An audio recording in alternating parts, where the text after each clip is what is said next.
Bonjour mes délicieux co-créateurs, c'est Lilou. Aujourd'hui je suis en Belgique avec Marcel Messing. Bonjour Marcel. Bonjour Lilou, je suis ravie que vous soyez là. En français, enchantée que vous êtes ici, merci. Merci de réaliser cette interview en anglais pour nous, traduit en français. J'apprécie beaucoup ce moment avec vous. Vous êtes un homme très occupé, vous voyagez beaucoup, vous écrivez, vous avez écrit 38 livres. Nous allons avoir une conversation très puissante, parler de la conscience et savoureux. En effet, si nous regardons ensemble ce qui se passe à l'intérieur, la conscience, nous reconnaîtrons assurément le succès. Non pas le succès au sens économique, mais au sens succès du monde entier. C'est-à-dire que nous allons progresser vers une conscience plus ouverte. Nous vivons une époque de grands changements sur notre planète. Ce sont des temps très important. Je pense que nous vivons vraiment la période la plus importante de l'évolution de l'être humain, mais aussi de cette planète. C'est pourquoi il est très important d'en parler. Et je commence immédiatement. Je n'hésite pas à vous dire ce que je vais vous dire. Il n'y a pas de temps à perdre. C'est maintenant que ça se passe. On y est. Nous n'avons absolument pas de temps à perdre. Hier, j'ai eu une conférence avec l'ancien ministre des Pays-Bas au sujet de la situation préoccupante et dangereuse en Israël, en Palestine, où il n'y a pas de fraternité entre frères et sœurs. Cela engendre une atmosphère malsaine sur beaucoup de territoires de la planète. Et si nous nous jugeons, si nous voyons avec les yeux de l'avidité et de la haine, alors nous allons détruire notre planète. Il y a tellement de conflits. Il y a tellement de conflits en ce moment sur Terre, de guerres, de modifications planétaires, comme des tremblements de terre, des incendies, ainsi que le changement climatique, que nous nous devons de demander ce qui se passe en ce moment. Mais pour comprendre ce qu'il se passe actuellement, nous devons nous plonger dans l'histoire. J'ai vu votre bibliothèque, c'est impressionnant. Vous avez tellement de livres de différentes cultures. Vous avez tellement lu et j'imagine, ressenti et vécu. Quelles sont les choses que vous avez découvertes à travers les recherches sur le Qatar, sur Marie-Magdeleine, sur les différentes dictatures dont nous n'avons pas assez suffisamment conscience, mais que nous devons vraiment savoir, nous avons besoin de savoir maintenant. Quelles sont les choses les plus importantes que nous devons savoir à l'heure actuelle? Je ne pense pas, je sens. Vous savez peut-être, et je pense que vous le savez, le plus important n'est pas la pensée, mais l'émotion. Il a été prouvé que les radiations du cœur sont 5000 fois plus puissantes que celles du cerveau. Comme cela est dit dans le soufisme mystique, si vous voulez comprendre cette planète et si vous voulez vous comprendre vous-même, ce que les hindous appellent Atman, le vrai soi, alors vous devez amener votre conscience dans votre cœur. Beaucoup de traditions entraînent la pensée sainte. Penser est important, mais cela doit se faire au service du cœur. Parce que la pensée et la connaissance sont puissantes. Nous ne comprenons pas à quoi sert la connaissance. La finalité de la connaissance est de servir. Je n'ai pas seulement l'idée, mais également la très forte sensation, confirmée par mes recherches, qu'il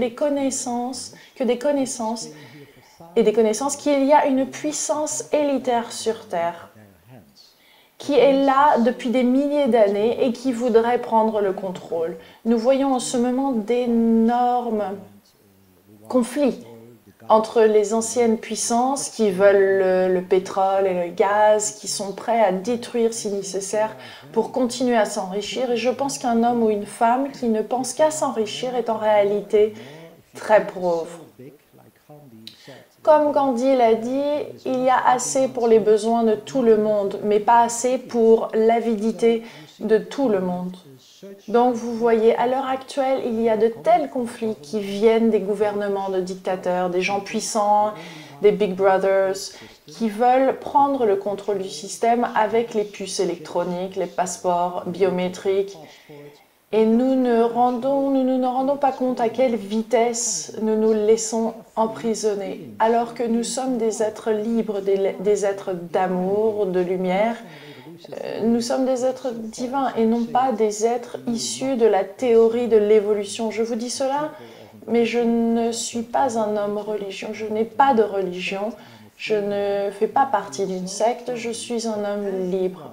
Mais je ressens tellement profondément que tout le monde, tous les êtres humains, tous les animaux, toutes les plantes sont nés sur Terre, libres et remplis d'amour. Mais nous avons également notre propre volonté.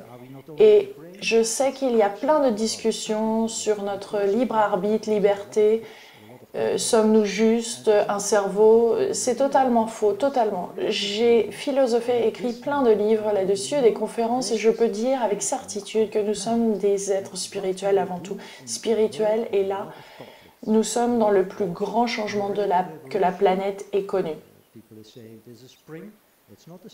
Que dire? Dans un monde plein de conflits, de problèmes, les gens disent qu'il y a une crise, mais non, c'est une manipulation des puissants de Wall Street et de nombreux banquiers qui sont des gangsters.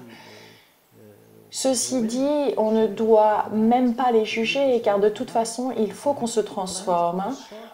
On ne peut vaincre l'ombre qu'après avoir instauré la lumière. Si on le fait dans l'amour et la lumière, on doit planter la pensée de l'intuition, de la connaissance. Il y a une longue histoire de nos connaissances perdues, d'archéologie et de philosophie oubliée.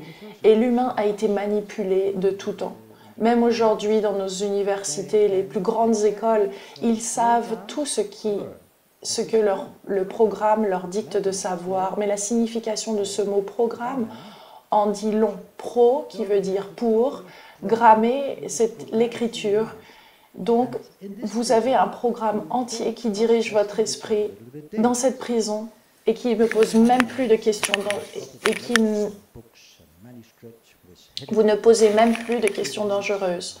Dans ma vie, j'ai absorbé un grand nombre de livres et de manuscrits sur les traditions, les pyramides, sur les fondements réels des géants, les Anunnaki, des tablettes, des livres d'Enoch, de ces savoirs oubliés. Et quand on commence à pénétrer dans ces connaissances perdues, on voit qu'au-delà d'être manipulé par des forces économiques, religieuses, politiques, on ne sait pas qui on est et pourquoi on est là. On voit beaucoup de guerres, de crimes, des jeunes sous drogue ou alcool.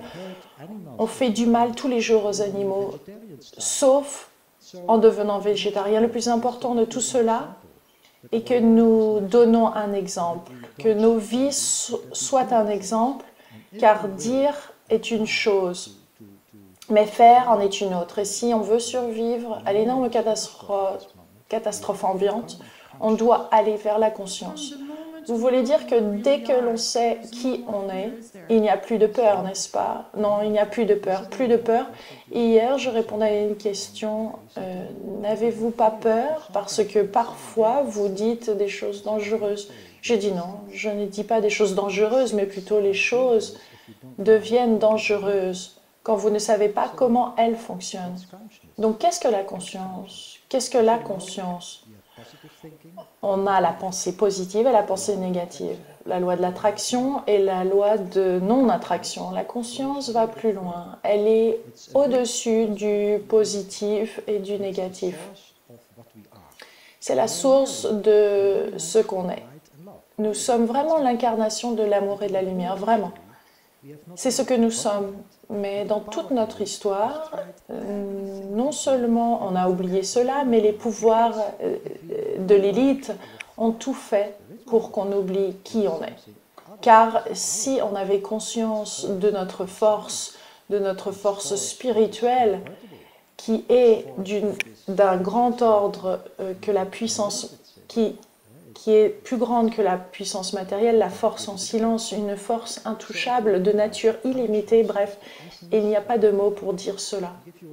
Si on réalise qu'on est pure conscience, je vous donne un exemple, j'étais longtemps en Inde avec des moines tibétains, on apprenait avec les maîtres du Dalai Lama.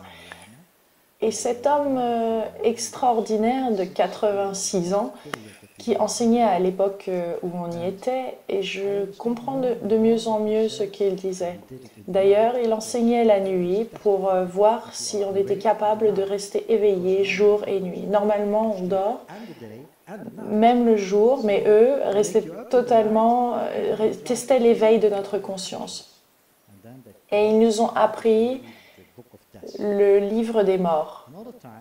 Une autre fois, j'ai rencontré un sage dans la forêt.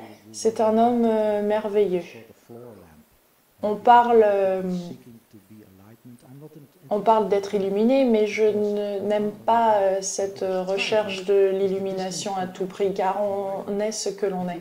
Moi, je cherchais à abolir la distance, car si on est la lumière, si on est amour, alors on arrête de chercher, car c'est cette recherche qui crée la distance avec la conscience. Donc, à cette période, je lisais beaucoup de Upanishads issus du Veda.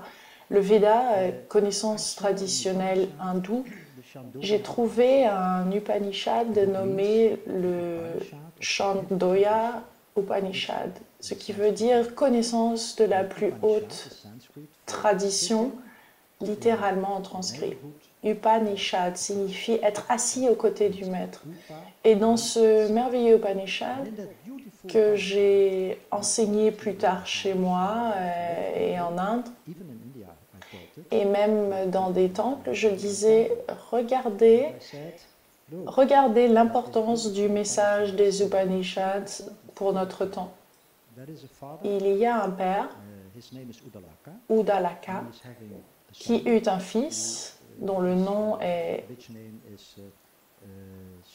Shivakato. Et il lui dit, en 13 ans d'apprentissage avec ton gourou, gourou, ce qui veut dire celui qui chasse l'ombre, met les choses en lumière. En 13 ans, qu'as-tu appris? Et le garçon, très brillant, répond ceci, cela et encore cela. Je connais très bien les sciences, etc. Et le père lui dit, connais-tu les choses que tu ne peux nommer, que tu ne peux entendre, que tu ne peux sentir ou bien goûter? Et le garçon répond, non, non, monsieur. Les enfants donnent ce titre aux parents. Je ne vois pas ce que vous voulez dire. Alors le père lui fit un petit test. Vois-tu ce figuier? Tu vois les feuilles? Tu vois les branches? Prends donc une figue. Et le jeune garçon, encore novice, prit une figue. Maintenant, découpe ce fruit. Ce qu'il fit, la figue, en français c'est la figue. He said, take a figue, okay. Fig, I think it is.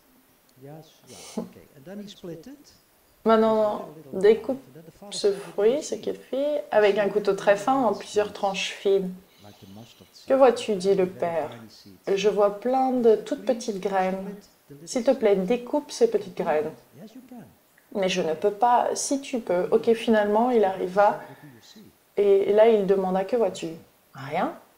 Ok, ce rien est tout. C'est l'essentiel, l'esprit de l'unité. Chaque être vivant qui vit dans le cosmos, tout ce que tu peux voir, sentir, éprouver, c'est cela. Et donc, dans les Upanishads, on dit Tattvansasi, qui vous êtes conscience. Pas toujours, pour toujours. Vous n'êtes même pas encore né, vous ne pouvez mourir, car votre conscience est conscience de l'âme. Nous avons totalement oublié aujourd'hui ce que nous sommes. Même les mots âme, conscience, ont été tellement mal utilisés. Même la spiritualité, qu'en pensez-vous? Oui, je me souviens des mots de Sri Iganatha. La spiritualité, c'est comme l'eau du thé. On est trompé sur les termes. mais je pense très fort à ce que vous voulez dire avec ce mot dans mon cœur, dans mon esprit. Si on prend le terme spirit, esprit, spiritus, veut dire grand esprit. Les Indiens disent il n'y a pas de Tawa, le grand esprit. Il n'y a que Tawa, le grand esprit. La spiritualité serait tout ce que l'on met en œuvre pour atteindre l'illumination. Des milliers de gens essaient. Et quand j'étais un jeune garçon, ce que je suis toujours, j'ai réalisé que l'illumination était une chose primordiale. J'ai prié, prié. Je suis allée en Inde, j'ai croisé des maîtres sur mon chemin, appris beaucoup de choses au contact d'autres cultures, dans d'autres pays. Et soudain, stop, j'ai tout arrêté. Je lisais le livre La forêt de l'initiation, qui traduit très bien ce qui m'est arrivé à un moment où toutes mes convictions, tout ce que vous croyez auparavant sur les philosophies, sur la vérité, arrive à son terme. Gandhi a dit un jour, la vérité sans Dieu, que cela signifie-t-il? Lorsqu'on arrive à dévoiler le message, à plonger plus profond dans la vérité de ce que l'on est vraiment, amour, lumière, conscience, alors on prend le monde, on comprend le monde, car comme disait si justement Krishnamurti, nous sommes le monde, nous sommes l'univers. Macrocosme et microcosme sont liés par l'esprit, par la conscience. Oui, j'avais une conversation hier avec Peter, pardon de la prononciation de son nom. On parlait de l'ordre d'un nouveau monde et toutes les manipulations actuelles. Et je ressens souvent un sentiment de rage, de violence, pas forcément chez lui, mais parfois dans l'activisme contre les conspirations. Je sais qu'il préférerait lutter pour que lutter contre, mais si on considère que l'on est l'univers et que l'on est un, on devrait développer au contraire de la compassion pour tout ce qui se passe autour de nous, car cela vient de nous aussi, n'est-ce pas?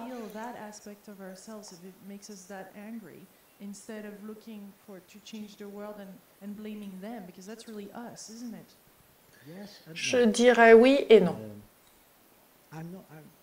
Bon, personnellement, je ne lutte pas contre les forces en présence, malgré tout ce que je sais de sources sûres, ce qui se passe de terrible, mais je les révèle, je les montre. Je montre comment ça fonctionne, je montre qu'il y a des forces démoniaques qui n'est pas humaine. Vous savez, comme Bouddha l'appelait Mara, ou Christ Lucifer, ou les princes des ténèbres, peu de gens réalisent qu'il y a des forces extérieures à nous. Et premièrement, comme je l'écris dans mon prochain livre qui sera traduit en plein de langues, on est plus innocent que ce que les religions ont bien voulu nous dire. Le péché, toujours le péché, non, on est plutôt en train de se faire piéger dans des mailles d'esprits malfaisants. Démoniaque, cela existe. L'ordre du nouveau monde est de type fasciste. Et il se rapproche de plus en plus. C'est réellement un grand danger. Qu'allons-nous faire de ça? Le laisser extérieur à nous? Ce serait ne pas le comprendre avec notre conscience. Si on dit « je vais lutter contre eux » ou contre cela pour avoir les fruits, c'est mal compris car les fruits ne sont pas pour nous. Ce que nous le faisons, comme on dit en Inde, car c'est notre dharma. Si votre main droite fait quelque chose, la main gauche n'a pas à le savoir, car c'est la nature qui agit à travers nous. Donc je peux comprendre votre question du point de vue humain, car il y a des raisons d'être indigné. Oui, moi juste indigné, oui. Et je me souviens des paroles du Christ prêchant contre les scribes, les banquiers du temple, ou Bouddha prêchant contre les brahmanes qui trompaient le peuple. Ils avaient alors une voix furieuse, mais la différence c'est que si ces maîtres sont en colère, ils ne sont pas piégés dans la colère. C'est juste l'énergie de Shiva qui descend en nous pour stopper ce qui n'est pas humain, ce qui met en danger les gens, les animaux, etc. C'est ça la différence. Je suis tout à fait convaincue, et je l'ai lu et écrit à travers des sources très sérieuses, qu'il y a des conspirations, que ce que les Illuminati, les banquiers, les gens influents dans toutes les manipulations dans les révolutions arabes, toutes les histoires où on a eu des preuves, et c'est une très grande faute de la part des médias qui sont, il faut bien le dire, le bras de ces manipulateurs des pouvoirs de l'élite. De ne pas donner les vraies infos dans le monde. Donc j'en suis donc persuadée, je l'ai répété, moi et de grands esprits dans le monde, mais je tiens à donner de l'espoir, car l'univers travaille à travers nous, et dire que la conscience est la solution pour résoudre tous ces problèmes, sans haïr l'ennemi. Je n'ai pas d'ennemis. Ceux qui veulent être mes ennemis, c'est leur problème. Mais les gens qui manipulent, je peux les regarder ou voir à travers eux avec compassion. Mais je sais aussi qu'il faut arrêter cela, car le danger pour notre planète, même pour le système solaire, est trop grand. Donc il faut faire les deux, mais sans se laisser submerger par la colère. Je préfère une sorte de tristesse. On a un mot en Flandre qui est très beau, c'est reinen. Ce n'est pas pleurer, mais c'est ce sentiment de profonde compassion, comme Bouddha, même pour les choses les plus terribles. Mais surtout, ne restons pas silencieux, s'il vous plaît. Mais rester silencieux est un acte mauvais. Même rester silencieux est un acte mauvais. Parlons de l'amour. L'amour est puissant, guerrier. L'amour peut dire non. Il y a un grand pouvoir là, n'est-ce pas? Oui. Oui, c'est la seule vraie puissance. Oui, si on réalise que notre essence, notre force majeure est l'amour, sans parler du flower power, cela peut être violent, comme sérieux, comme on le voit dans la vie des maîtres. Mais cette violence n'est pas ce que l'on croit. Elle sert à la guérison. Dans la médecine maison, parfois pour opérer, il faut un couteau.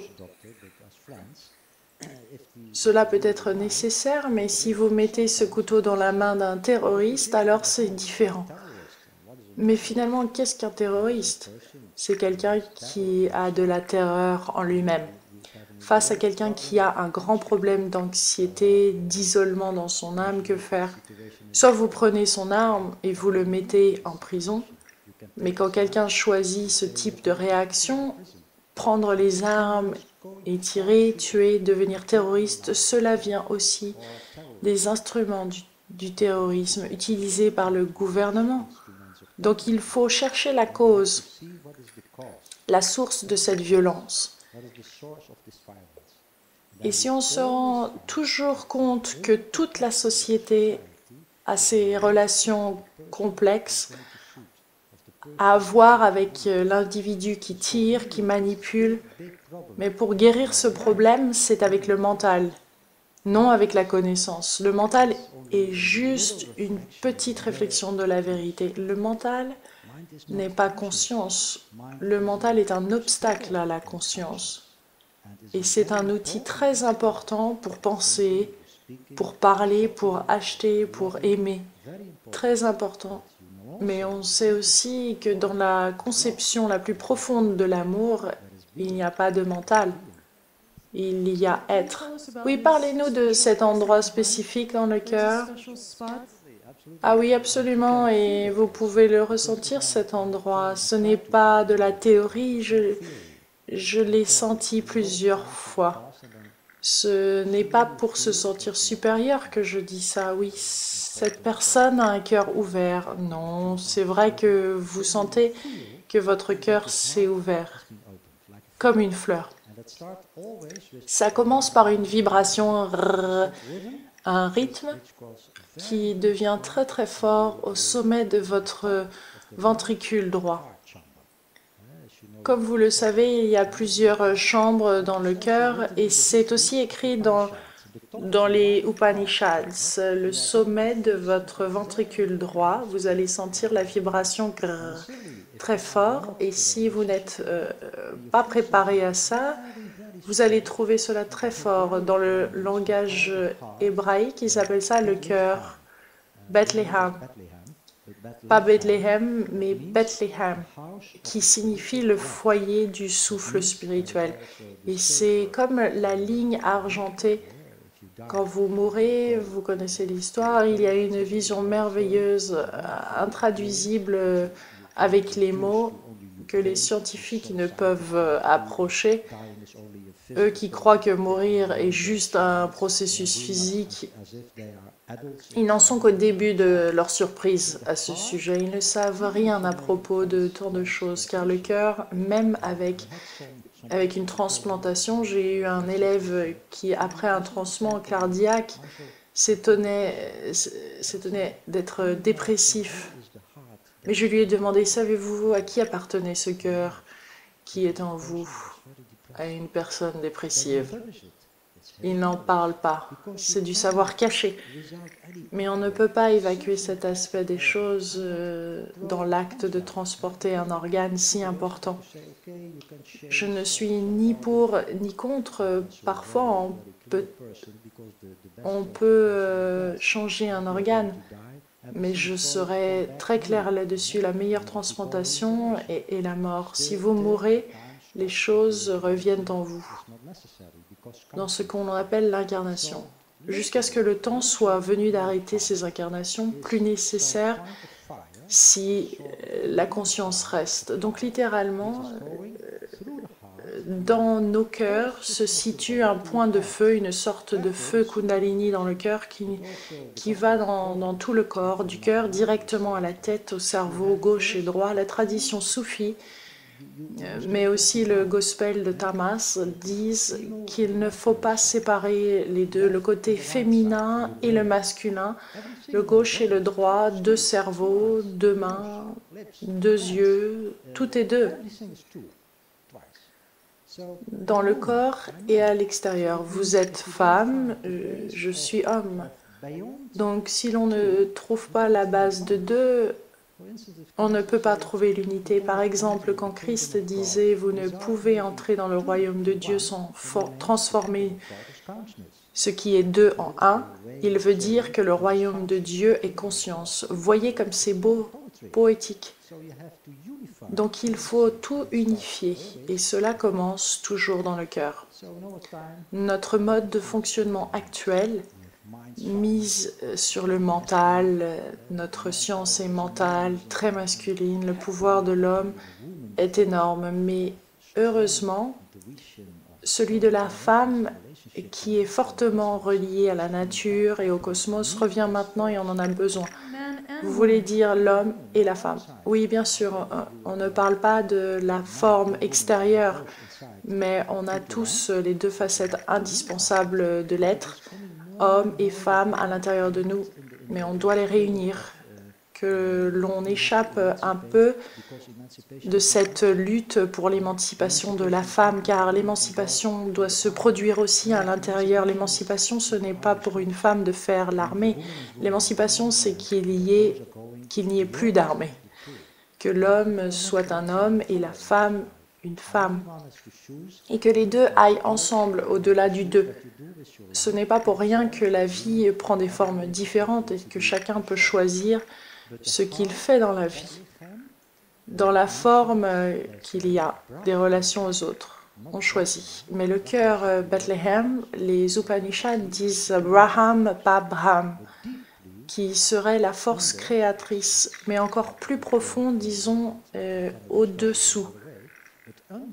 Bien que ce mot ne soit pas très approprié, sous la forme physique de l'être, il y a une force de la conscience, ce vide de la graine du figuier, ce vide qui est le tout.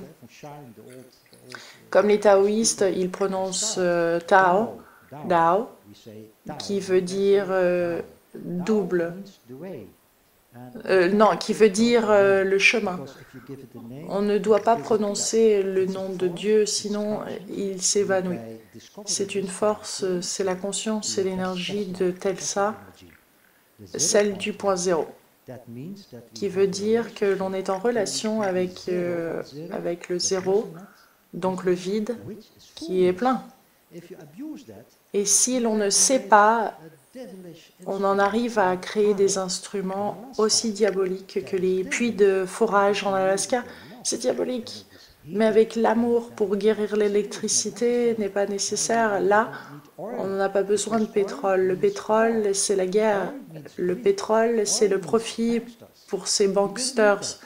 On n'en a pas besoin, mais s'ils sont contre nous, on ne doit pas être contre eux, mais rester éveillé. Car si on sait tout ce qu'ils font, on dira non, parce qu'on a le droit d'être tous ensemble sur cette planète. Que l'on soit noir, blanc, hindou, bouddhiste ou catholique. Je ne sais rien de tout cela, je suis juste conscient. Conscience. Je suis juste une personne qui a cette forme ici, dans le laps de temps. Oui, parlons métaphoriquement de ce tsunami qui menace de nous submerger. Je sais que vous en parlez dans les 6 prochains mois. Je vois personnellement un tsunami arriver comme une force qui nous oblige à faire face à nous-mêmes, au monde qui souffre et à ces catastrophes. Que faut-il faire pour avancer d'après vous? Que va-t-il se passer dans les 6 prochains mois?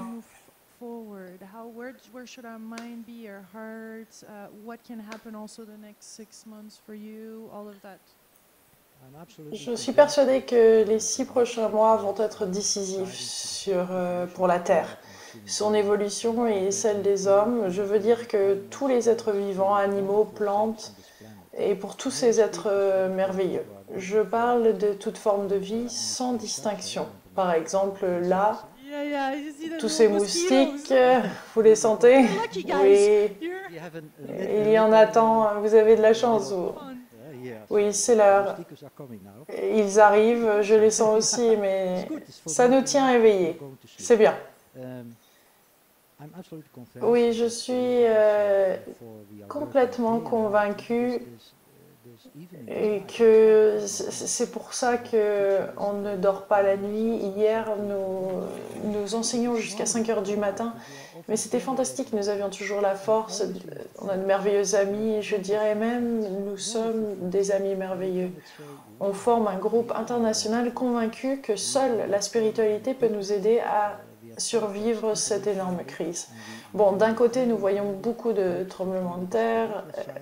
Le bureau roumain d'études de sismologie disait hier que ce qui a été observé l'année dernière est anormal. Je pense que l'ARP a été utilisé aussi pour changer le climat, créer des tremblements de terre. Voir les écrits du docteur Bagig, un homme merveilleux. Donc, il y a Il y a cette lutte terrible, une lutte cosmique sur cette planète entre les forces du bien et celles du mal. Nous devons aller au-delà des deux dans la conscience. Si nous ne changeons pas très vite, non seulement il y aura beaucoup de souffrance, et l'on peut dire, ok, ce n'est pas important du point de vue New Age, Dieu va tout réguler, mais non. Nous sommes les yeux, les mains, la parole, nous sommes les instruments des dieux. Dieu en tant qu'énergie, car Dieu est juste un nom. C'est la super conscience, le super amour, la super lumière. Et si nous allons plus profond de nous-mêmes, et ceci est une image car nous sommes illimités, alors une grande tragédie se prépare. Je n'aime pas mentir car nous sommes au bord d'une catastrophe. Si le monde ne s'éveille pas maintenant, d'ici moins de 6 mois, je veux dire les forces du diable, et il y a pas seulement les ombres en chacun de nous, il y a vraiment des forces diaboliques, mais la différence entre elles et les forces éternelles du bien est qu'elles sont toujours limitées par le temps. Le bien, tel que Platon a pu le décrire, mais aussi celui que l'on ressent dans notre cœur, existe. Il y a une essence du bien absolue, universelle, en sorte qu'on ne peut pas détruire le bien. Mais beaucoup de mal peut être fait si l'on ne prend pas conscience de ce que l'on est. Et ces forces font beaucoup de mal par les guerres, et elles planifient même une 3e guerre mondiale. On le voit en Syrie. Cela dépasse ce que l'on nous montre dans les médias, car il n'y a pas que le méchant Premier ministre, il y a les banques Wall Street et les puissances qui financent le Mossad, tout cela, la CIA, tout un complexe de forces du mal. Les médias veulent nous faire croire que la faute revient au régime syrien, mais non, c'est un complexe de forces négatives. Or, si la Syrie tombe et qu'elle tombe aux mains des autres puissances, alors je vous garantis la guerre avec l'Irak. Pourquoi? Parce que les forces cachées veulent maîtriser le monde. Elles veulent dominer dans le système solaire. Très peu de gens comprennent ça, mais je dis dans mes livres, et c'est une longue histoire, cela vient de très loin. Je pense, au fond de mon cœur, c'est qu'il n'est pas question de gagner ou de perdre. On perd dans le temps et l'espace si l'on se perd nous-mêmes.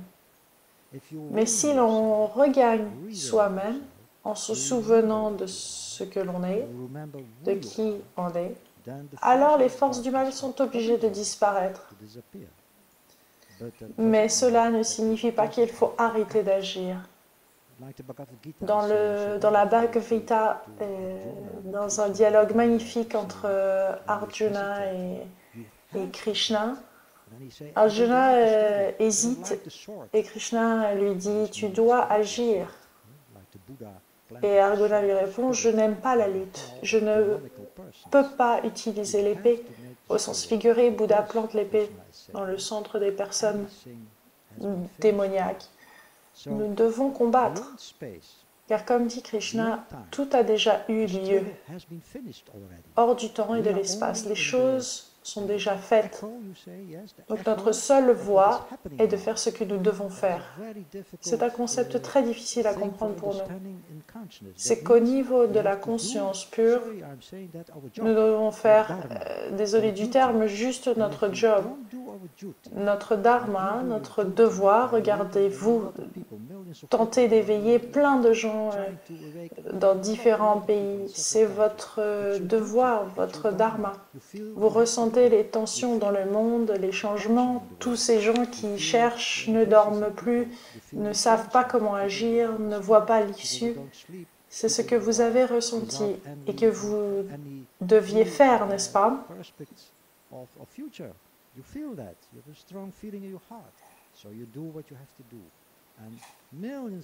Oui. Eh bien, des milliers de gens aujourd'hui dans le monde devront ressentir ce qu'ils doivent faire.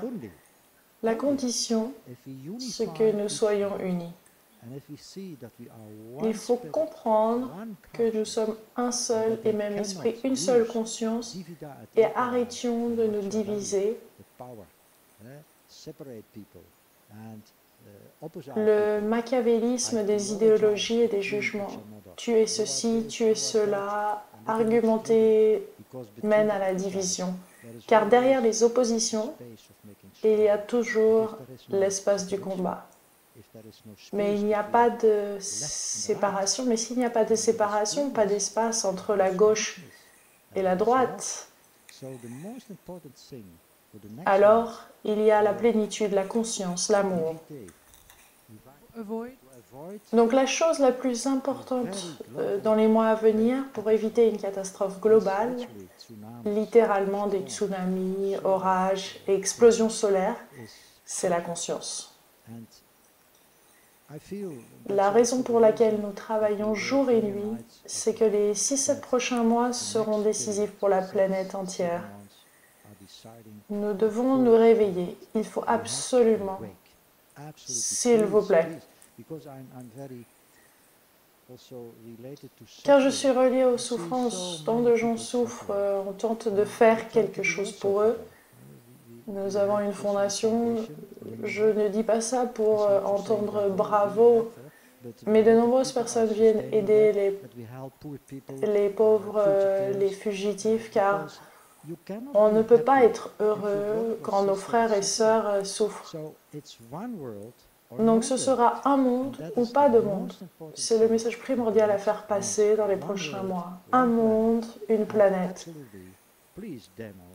Et les démons ne sont pas notre monde. Et le monde de Dieu, c'est le monde de Dieu. Et Dieu n'est pas une personne ni une religion, c'est la conscience absolue de l'amour et de la lumière éternelle, sans début ni fin.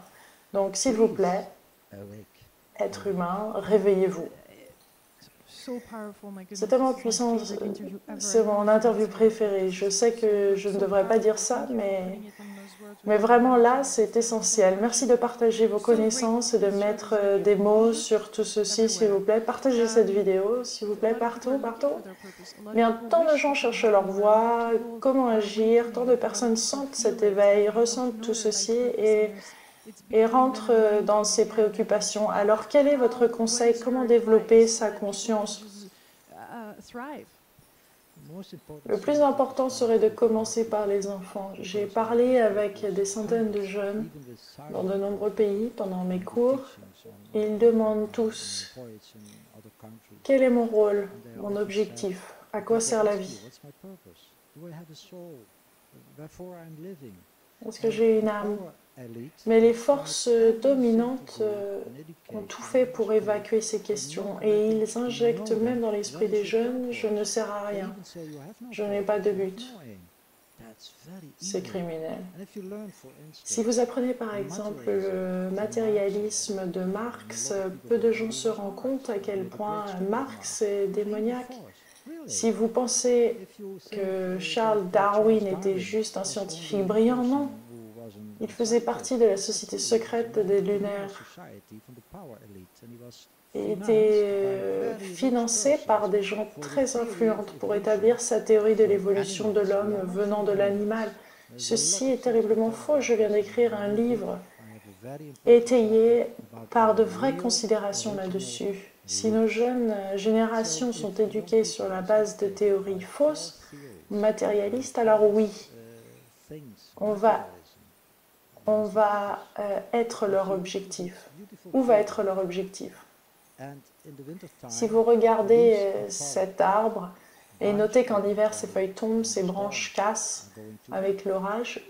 Vous passez à côté du fait que l'arbre et sa fonction restent. Vous ne voyez même pas que l'arbre est dans l'intention de la conscience de la vie qui est derrière. Le but serait donc d'enseigner aux jeunes, après avoir appris et savoir qui nous sommes. Pour donner un exemple, nous sommes ce que nous sommes, mais nous devons le découvrir, le dévoiler. Ce que nous sommes, c'est la main, l'instrument de la conscience, mais on nous apprend à vivre chacun pour soi. C'est le comble de l'égoïsme, ce qui à terme nous rend très solitaires, ce qui nous isole. Alors que nous sommes un seul être, une seule âme, un seul esprit, nous devons donc restituer chez les jeunes le grand but de la vie. Si on ne leur donne pas ça, alors on en finit dans un sens avec l'évolution, car l'évolution a un plan pour nous. Ce but est de découvrir l'essence profonde, la source de chaque chose qui nous entoure, alors on peut dire ce que l'on voit. N'est-ce qu'illusion? On appelle ça Maya. L'illusion, mais comprenons bien, illusion, illudere, en latin signifie l'image avant la forme. Cela n'est pas une divine comédie, cela signifie juste que l'on voit est le relais entre nos perceptions et la conscience. Dieu, Allah, Brahma, Bouddha, le Christ ou autre mot, c'est la base de la magnificence de l'univers et tout ce qui est entre les formes et conscience. Mais elle aussi dans les formes. Or, on a juste appris à regarder les formes. C'est intéressant que les sirènes de police, c'est un centre de police derrière nous. Oui, c'est symbolique, on les entend tous les jours et ce qui est bizarre, c'est que les gens sont habitués à entendre. On vit dans une société en entendant ça tous les jours, oui, particulièrement dans les grandes villes, New York, Chicago, c'est terrible, oui, on n'est même pas choqué d'entendre ça, des gens souffrent là, même en voiture, les gens sont agressifs entre eux. On ne se rend pas compte avec ma femme, si on voit un accident, on s'arrête et on prie pour eux, on dit que la lumière et l'amour vous viennent en aide. D'ailleurs, on peut lire des témoignages des gens qui ont été dans le coma juste après un accident et en revenant disent avoir vu que les gens faisaient ce que les gens faisaient dans la rue, s'ils se sont arrêtés, s'ils ont envoyé de belles pensées. Donc réalisons notre pouvoir, non comme un devoir, mais comme la base de ce que nous sommes, le but, et que nous sommes vraiment des êtres merveilleux. Ils nous l'ont enlevé, mais eux, les pouvoirs dominants, ne sont que des pantins. Derrière eux sont des forces démoniaques. Il faut les réveiller et apprendre à rester toujours dans notre compassion, même face à ces personnes ou forces démoniaques, car si on craint cela, c'est que l'on n'a pas découvert notre nature profonde. Ils ont peur. Et j'espère qu'au-delà de cette peur, ils reconnaîtront ce que c'est que l'amour. C'est la seule chose importante dans la vie. Pensez-vous que ce moment de shift sera continu ou plutôt comme un flash? Est-ce que vous pensez que, boum, d'un seul coup, la conscience universelle va apparaître et que tout d'un seul coup va être clair? Est-ce que vous avez des dates? Tout est possible, même une intervention. Je ne sais pas comment cela peut se passer, mais quand je parlais à Cooper, l'astronaute ami à Budapest, il répétait « Nous ne sommes pas seuls ». Je parlais au capitaine de porte-avions qui disait que souvent en regardant le ciel au large, il voyait des ovnis, mais on leur interdisait d'en parler. On n'est pas seul, et on le sait car le 11 septembre, je le sais car le 11 septembre, je voyageais du sud de la France pour venir ici, pour donner de nombreux enseignements. Et la veille, on nous a dit que c'était le seul jour que l'on pourrait émigrer, pas le 14, mais le 11 septembre 2011. Je suis, avant ça, le jour d'avant, je suis montée derrière notre maison à plus de 1000 mètres d'altitude, regarder les étoiles, comme je fais souvent, et dans la vallée, j'ai vu quelque chose que je n'avais jamais vu. Et j'ai vu un énorme ovni. Je suis restée sans voix, je ne sais pas combien de temps ça a duré, je ne pouvais bouger. Mais j'étais remplie d'une force.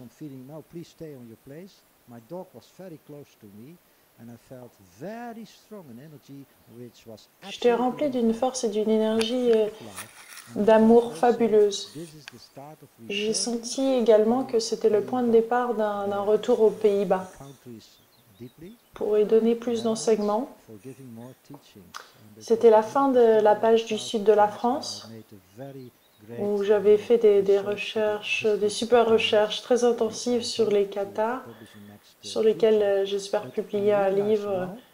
Mais je réalise que d'ici un an, tout sera décidé sur cette planète et que chacun aura un rôle important. Alors, s'il vous plaît, donnez le message d'Hitler. Notre planète est en danger. Et nous pouvons encore changer la situation en élevant l'amour et la conscience. Mais aussi en agissant quand c'est nécessaire, en révélant les choses, mais jamais par la violence.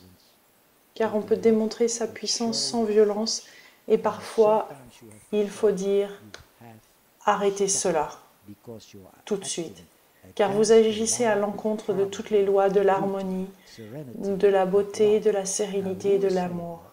Et qui dit ça? Moi? Non. Vous? Nous? Pas du tout. C'est Dieu à travers vous et moi. Et parfois, vous devez prononcer les mots avec cette force-là. C'est tout. Merci pour ce moment si puissant, si merveilleux. Je sais que vous êtes ému et concerné par ce qui arrive. Je le vois dans vos yeux. Quelle est cette émotion? La même chose qu'hier soir, lors de la conférence sur la Palestine et Israël. En parlant de toutes ces forces sous-jacentes, je me sentais un peu triste. Non pas déprimée, mais ce sentiment qu'il ne nous reste plus de temps. Qu'attendons-nous? C'est incroyable pour moi de voir que les gens pensent à s'amuser. Même cet engouement pour les Jeux de Londres qui passent avant tout, ce sont des forces militaires et ils appellent ça des Jeux olympiques. Mais ce sont que des jeux pour nous faire oublier qui nous sommes. Ce sont des rapports de force, non d'amour. Et cela me rend triste, car je sais profondément que c'est le moment de choisir. Alors réveillez-vous. On n'a pas le temps. Si vous ne voulez pas le faire, alors ok, acceptez les conséquences. Dans le fondement de l'univers, un jour, vous serez réveillés. Il n'y a pas de paradis ou d'enfer, mais l'éternité, ceci est dans le mental. Ceci est dans le mental, mais la réalité est que la souffrance d'aujourd'hui n'est pas nécessaire. On peut et on doit l'empêcher, car la force de l'amour, c'est nous.